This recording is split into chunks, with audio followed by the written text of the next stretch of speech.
আল্লাহ লাখ শুকরিয়া যে আল্লাহ রাব্বুল আলামিন আপনাকে আমাকে দামি এক মজলিস, দামি এক সময় আসার মতো, বসার মতো, কাউকে বলার মতো, কাউকে শোনার মতো আল্লাহ তৌফিক দান করলেন।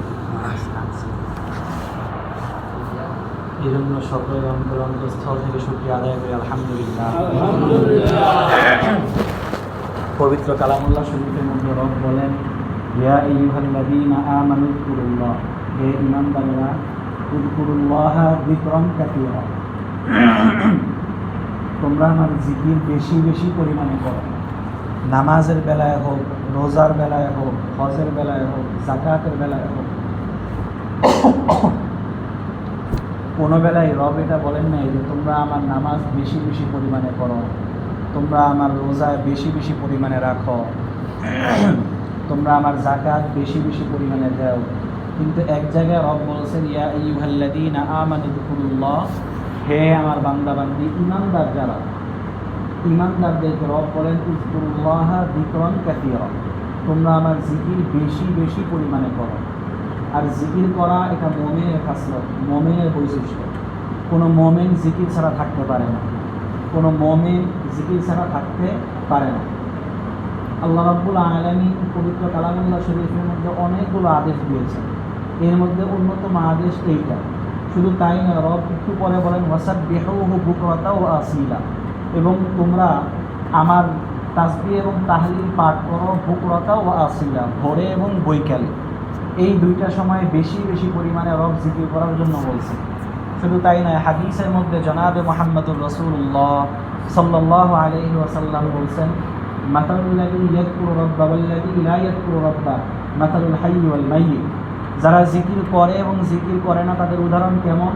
জীবিত এবং মৃত ব্যক্তির উদাহরণ যেমন। যে ব্যক্তি জিকির করে সে জীবিত, আর যে ব্যক্তি জিকির করে না সে মৃত। শুধু তাই নয়, প্রত্যেকের অন্তর, প্রত্যেকের বাম দুধের 2 আঙ্গুল নিচে একটা গোস্তের টুকরা আছে।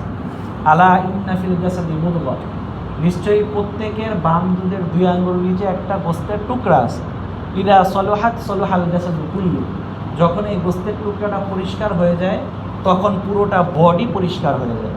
ওয়াইদা ফাসাদাত ফাসাদাল জাসাদু কুল্লু, যখন এই গোস্তের টুকরাটা খারাপ হয়ে যায়, কালো হয়ে যায়, তখন এই পুরোটা বডি নষ্ট হয়ে যায়, খারাপ হয়ে যায়।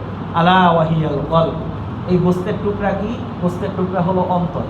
যখন মোমেন বান্দাবান্দি একটা গুনাহ করে, এই গুনাহ করার কারণে অন্তরে একটা কালো দাগ পড়ে।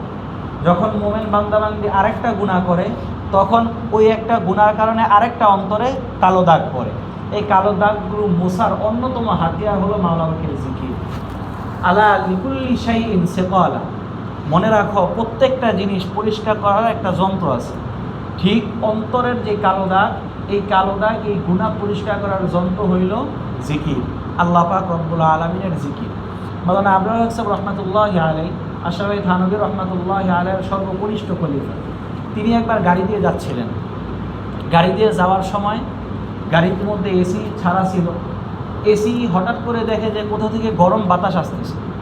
পরে আবরার সাহেব রহমাতুল্লাহি আলাইহি বললেন, ভাই দেখো কাহি খিড়কি খুলি হুই, দেখো ভাই কোথাও হয়তো জানালা খোলা আছে। পরে বাস্তবে দেখা গেল পিছনের সিটের জানালা খোলা। তখন আবরার সাহেব রহমাতুল্লাহি আলাইহি বললেন, বাবা, যখন নাকি মোমেন বান্দাবান্দি জিকির করে, এই জিকির করার দ্বারা অন্তরে গুনাহ থেকে বাঁচার একটা শক্তি পয়দা হয়। কিন্তু এই শক্তি মানুষ নষ্ট করে কি দ্বারা? গুনাহ দ্বারা। গুনাহ করলে এই শক্তি, এই তাকওয়ার শক্তি, এই তাকওয়ার নূর নষ্ট হয়ে যায়। ঠিক আবার জিকির করলে এই তাকওয়ার নূর অন্তরে চলে আসে। যেমনই এসির মাধ্যমে ঠান্ডা বাতাস, ঠান্ডা হাওয়া জমা হয়, জানালা খুললে ঠান্ডা বাতাস চলে যায়, ঠিক গুনাহ থেকে বাঁচার মাধ্যমে, জিকির করার মাধ্যমে এই অন্তরের মধ্যে তাকওয়ার নূর পয়দা হয়। যখনই নাকি গুনাহ করা হয়, এই তাকওয়ার নূর চলে যায়। এই জন্য জিকির করার সাথে সাথে আমরা গুনাহ থেকেও বেঁচে থাকবো।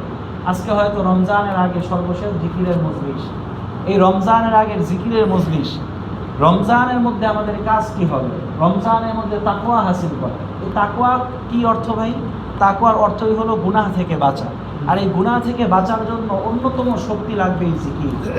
কেন? যখনই মোমেন বান্দাবান্দি, শয়তান এই মোমেন বান্দাবান্দির অন্তরের মধ্যে ঘাপটি মারিয়া বসিয়া থাকে, যখনই বান্দাবান্দি জিকির শুরু করিয়া দেয়, শয়তান অন্তর থেকে ভাগিয়া চলিয়া যায়। ফাজাইলে আমলের মধ্যে, ফাজাইলে জিকিরের মধ্যে আল্লামা জাকারিয়া কান্দলবী রহমাতুল্লাহি আলাইহি জিকিরের অনেকগুলো ফায়দা লিখছেন। এর মধ্যে অন্যতম একটা ফায়দা হলো, যদি অন্তরের মধ্যে জিকির থাকে, আস্তে করে মৌতের সময় আপনার আমার অন্তর থেকে জিকির বের হবে। কুল্লু ইলাইহি তারাশা বিমা ফীহি, প্রত্যেক জিনিস ওইটাই, প্রত্যেক জিনিস কাজ করলে তাই পরে যা তার মধ্যে থাকে। আপনার আমার অন্তরের মধ্যে যদি জিকির থাকে, ঠিক মৌতের আগে জিকিরই বের হবে। এই জন্য ভাই বেশি বেশি পরিমাণে জিকির করা, হাঁটতে চলতে জিকির করা, পড়তে বসতে জিকির করা, সকাল সন্ধ্যায় জিকির করা। মালিকের জিকির যত বেশি জপব, এই জিকির করার পরে মুখে যখন এই জিকির চালু হয়ে যাবে, অন্তর থেকে অটোমেটিক সেই জিকিরই বের হয়ে যাবে। মাওলানা সৈয়দ ফজলুল করিম রহমাতুল্লাহি আলাইহি একটা ঘটনা শুনছিলাম।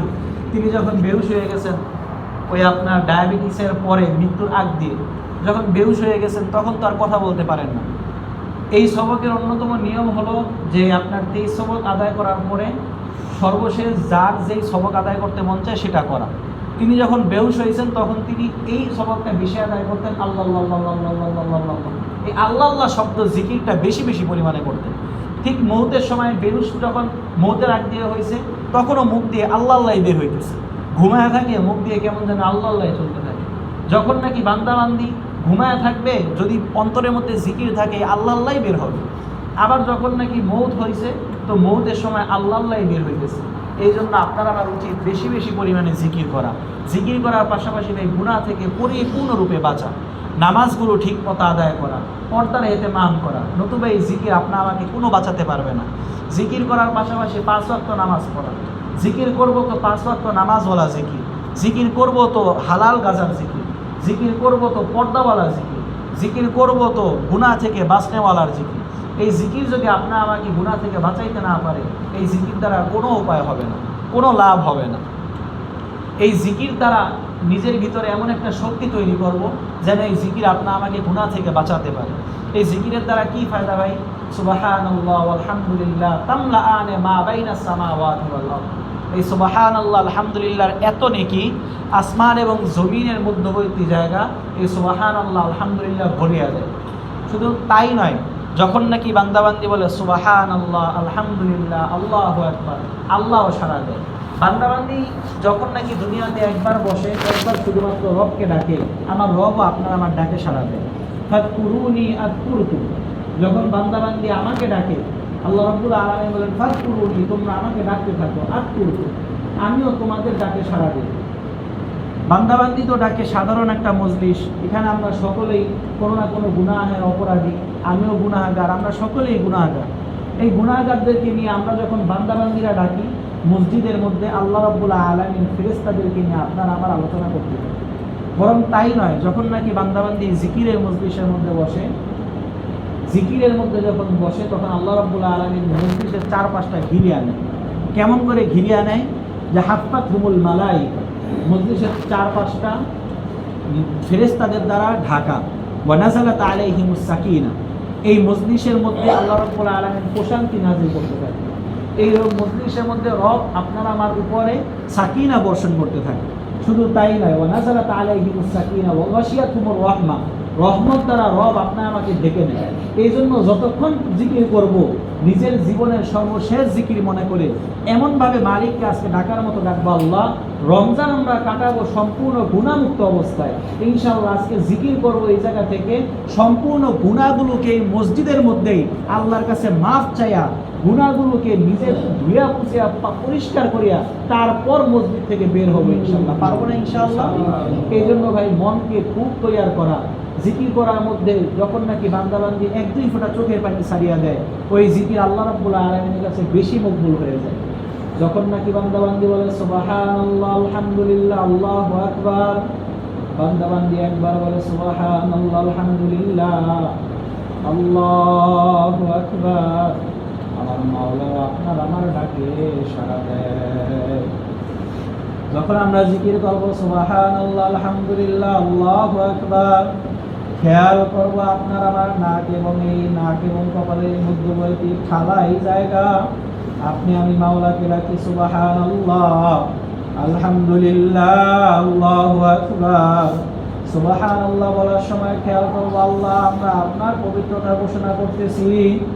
যখন নাকি আপনার পবিত্রতা ঘোষণা করব, এই পবিত্রতার ঘোষণা করার উসিলায় আপনি আপনি আমার অন্তরদেরকে আমাদের অন্তরকে আপনি পবিত্র করিয়া দেন। যখন বলবো আলহামদুলিল্লাহ, খেয়াল করবো মালিক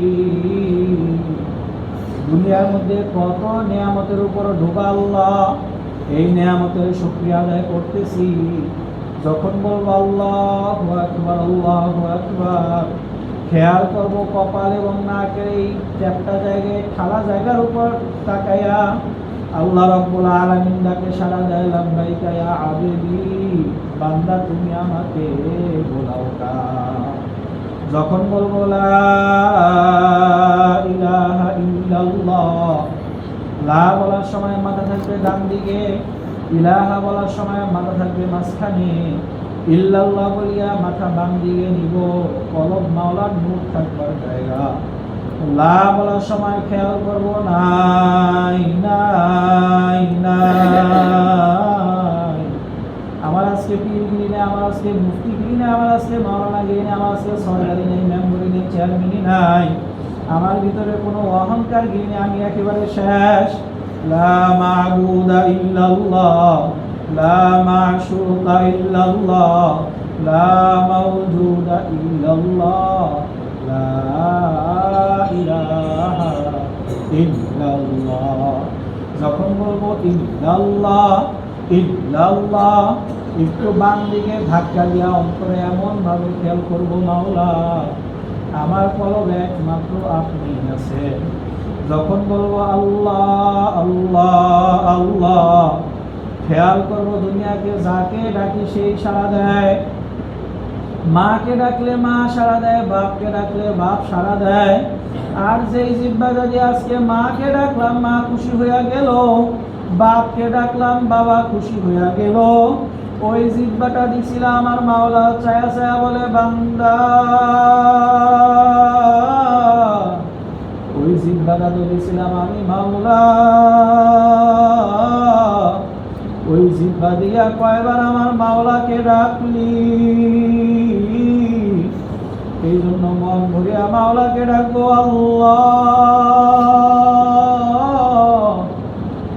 আপনার ডাকে সাড়া না দিয়া পারবো না।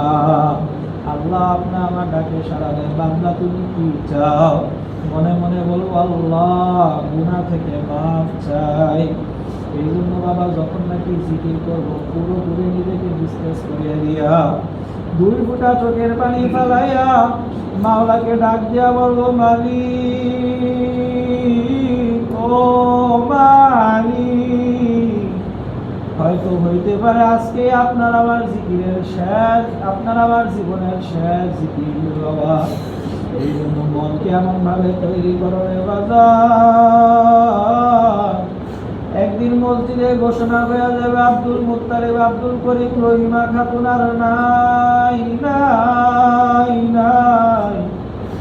ওই দিন আসার আগে নিজেকে এমন ভাবে তৈরি করো, ওই দিন যেন ভোগা না লাগে। একদল যাবে বাঁশ কাটার জন্য, একদল যাবে কবর খনন করার জন্য, একদল যাবে মুরগি পাতা সংগ্রহ করার জন্য, একদল যাবে কলা পাতা কাটার জন্য। বাবারে আর তোমার আমার খাটিয়ার পাশে দাঁড়াইয়া তোমাকে আমাকে নিয়ে কেমন ভাবে বাবা গোসল দিল, কাফনের 3 টুকরা কাফন পরাইয়া, মাথার মধ্যে একটা বান, মাজার মধ্যে একটা বান, পায়ের মধ্যে একটা বান দিয়া মাথার বান্দে বুঝা গেল রে মন, আর কোনো দিন মাথা নাড়া শক্তি নাই। মাজার বান্দে বুঝা গেল রে মন, আর কোনো দিন উঠে বসার শক্তি নাই।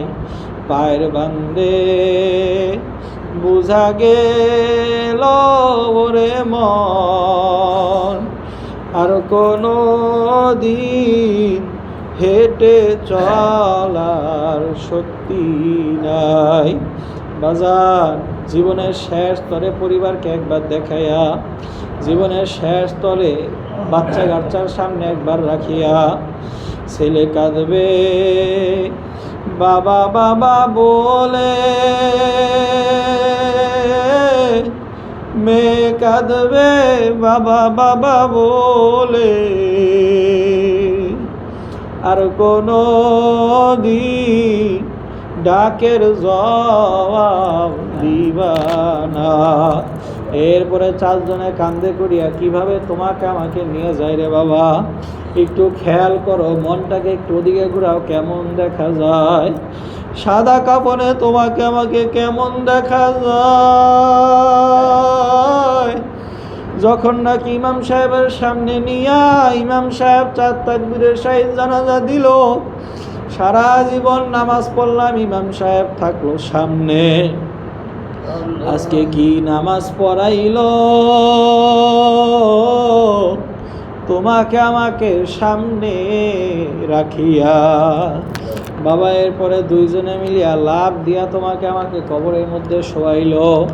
আমরা মনে করলাম কেমন যেন ওই ব্যক্তি বুঝি, ওই 2 ব্যক্তি বুঝি তোমার আমার সঙ্গী হবে। কিন্তু যখন ওই 2 ব্যক্তিও উঠিয়া চলিয়া যায়, মাটির উপর মাটি, মাটির উপর মাটি, ডানে মাটি বামে মাটি, নিচে মাটির বিছানা, উপরেতে চাপা মাটি, ভাইগা যাইতে পারবো না। এই জন্য বাবা, সবাই তো সবাই ঘরে যায় বাতি জ্বালাইবে, সবাই তো সবার ঘরে নিশ্চিত মনে চলিয়া যাবে। তোমার আমার অন্ধকার কবরে কি উপায় খবরে বাবা। এই জন্য আজকেই মনকে প্রস্তুত করো মাওলা, আজকে এমনভাবে তোমাকে ডাকার মতো ডাকবো, তোমাকে এমনভাবে ডাকার মতো ডাকবো মালিক। আজকে জীবনের শেষ জিকির মনে করি এমনভাবে ডাক মাওলা, যেন গুনাহ খাতা মাফ না করায়া আমাদের কাউকেও যেন ফেরত না দেয়। এই জন্য বাবা খুব ধ্যানের সাথে, খুব খেয়ালের সাথে জিকির করা যায়, খুব ধ্যানের সাথে মাওলাকে জিকির করিয়া 2 ফোঁটা চোখের পানি ফালায় মাওলাকে ডাকা চাই। কয়েকবার দুরূদ শরীফ এবং ইস্তেগফার করিয়া মনের মতো মাওলাকে ডাকার মতো ডাক। আস্তাগফিরুল্লাহাল্লাযী লা ইলাহা ইল্লা হুয়াল হাইয়ুল কাইয়্যুম ওয়া আতুবু ইলাইহি লা হাওলা ওয়া লা কুওয়াতা ইল্লা বিল্লাহিল আলিয়্যিল আযীম। আস্তাগফিরুল্লাহাল্লাযী লা ইলাহা ইল্লা হুয়াল হাইয়ুল কাইয়্যুম ওয়া আতুবু ইলাইহি লা হাওলা ওয়া লা কুওয়াতা ইল্লা বিল্লাহিল আলিয়্যিল আযীম। আস্তাগফিরুল্লাহাল্লাযী লা ইলাহা ইল্লা হুয়াল হাইয়ুল কাইয়্যুম ওয়া আতুবু ইলাইহি লা হাওলা ওয়া লা কুওয়াতা বিল্লাহিল আলিয়্যিল আযীম। আল্লাহুম্মা সাল্লি আলা সাইয়্যিদিনা ওয়া নাবিয়িনা ওয়া শাফিঈনা ওয়া হাবিবিনা ওয়া মাওলানা মুহাম্মদ সাল্লাল্লাহু আলাইহি ওয়া আলা আলিহি ওয়া আসহাবিহি ওয়া বারাকা ওয়া সাল্লাম। আল্লাহুম্মা সাল্লি আলা সাইয়্যিদিনা ওয়া নাবিয়িনা ওয়া শাফিঈনা ওয়া হাবিবিনা ওয়া মাওলানা মুহাম্মদ সাল্লাল্লাহু আলাইহি ওয়া আলা আলিহি ওয়া আসহাবিহি ওয়া বারাকা ওয়া সাল্লাম। আল্লাহুম্মা সাল্লি আলা সাইয়্যিদিনা ওয়া নাবিয়িনা ওয়া শাফিঈনা ওয়া মাওলানা মুহাম্মদ সাল্লাল্লাহু আলাইহি ওয়া আলা আলিহি ওয়া আসহাবিহি ওয়া বারাকা ওয়া সাল্লাম।